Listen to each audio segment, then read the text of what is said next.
বিগত কয়েকদিন যাবৎ সোশ্যাল মিডিয়াতে আরজিকর হাসপাতালে ঘটে যাওয়া নারকীয় ধর্ষণ এবং খুনের পরিপ্রেক্ষিতে অভয়ার পোস্টমর্টম রিপোর্ট নিয়ে যে বিভ্রান্তিমূলক পোস্ট ছড়ানো হচ্ছে সেই ব্যাপারে আমরা দু চার কথা সকলের সামনে রাখতে চাই।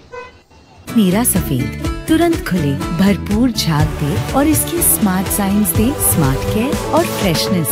मेरी चॉइस मेरा सफेद। 9 আগস্ট আমরা প্রথমে খবর পাই যে চেস্ট ডিপার্টমেন্টের কর্মক্ষেত্রেই একজন সেকেন্ড ইয়ার পিজিটি সুইসাইড করেছেন, কিন্তু বেলা গড়ানোর সঙ্গে সঙ্গে আমরা জানতে পারি কেসটা সুইসাইড নয়, এটি একটি ধর্ষণ এবং খুনের ঘটনা। সেই সূত্র ধরেই আমাদের মনে সন্দেহ জন্মায়। সেই অবিশ্বাস এবং সন্দেহ থেকেই আমরা সমস্ত স্টুডেন্টরা পোস্টমর্টম প্রক্রিয়া যাতে সুষ্ঠুভাবে হয় তার জন্য ম্যাজিস্ট্রেট ইনকোয়েস্টের দাবি রাখি। পোস্টমর্টম প্রক্রিয়া হয় বিভিন্ন সিনিয়র পোস্টমর্টম বিশেষজ্ঞ, ম্যাজিস্ট্রেট এবং বিভিন্ন সিনিয়র পুলিশের তত্ত্বাবধানে। সেই প্রক্রিয়া ভালোভাবে সম্পূর্ণ করার সম্পূর্ণ দায়িত্ব বর্তায় ওনাদের ওপরেই।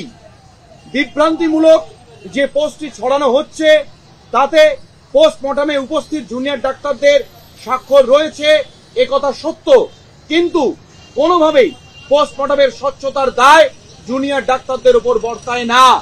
কারণ আমরা আমাদের সীমিত জ্ঞান নিয়ে ওই মুহূর্তে দাঁড়িয়ে আমাদের পক্ষ থেকে সবটুকু দিয়ে চেষ্টা করেছিলাম যাতে এই নারকীয় খুন ও ধর্ষণের ঘটনাকে আত্মহত্যার মুখোশ না পরানো হয়। বিভিন্ন উচ্চপদস্থ আধিকারিকরা যেভাবে ঘটনাটাকে চাপা দিতে চাইছিলেন তার আমরা তীব্র প্রতিবাদ জানাই এবং পোস্টমর্টম প্রক্রিয়া যাতে সঠিক নিয়ম মেনে হয় সেই দাবিতে অনড় থাকি। সেই স্বচ্ছতার দাবি থেকেই আমরা পোস্টমর্টম রিপোর্ট কলকাতা পুলিশের কাছ থেকে দেখতে চাওয়ার দাবি বারংবার রেখেছিলাম, যা আমাদেরকে পরবর্তীকালে পুলিশের পক্ষ থেকে দেখানোও হয়নি। এমনকি মহামান্য সুপ্রিম কোর্টও পোস্টমর্টম প্রক্রিয়ার ভুল ভ্রান্তি নিয়ে অসন্তোষ প্রকাশ করেছেন। সোশ্যাল মিডিয়াতে এই যে নানান বিভ্রান্তিমূলক পোস্ট ছড়ানো হচ্ছে তার তীব্র প্রতিবাদ জানাচ্ছি। এছাড়া জুনিয়র ডাক্তারদের অভয়ার ন্যায় বিচারের আন্দোলনকে যেভাবে বিভিন্ন ক্ষেত্রে বিভিন্ন মানুষজন বিভিন্নভাবে কলুষিত করার প্রয়াস করছেন, সেই প্রয়াসকে জুনিয়র ডাক্তাররা WBJDF-রা তীব্র ধিক্কার জানাচ্ছে।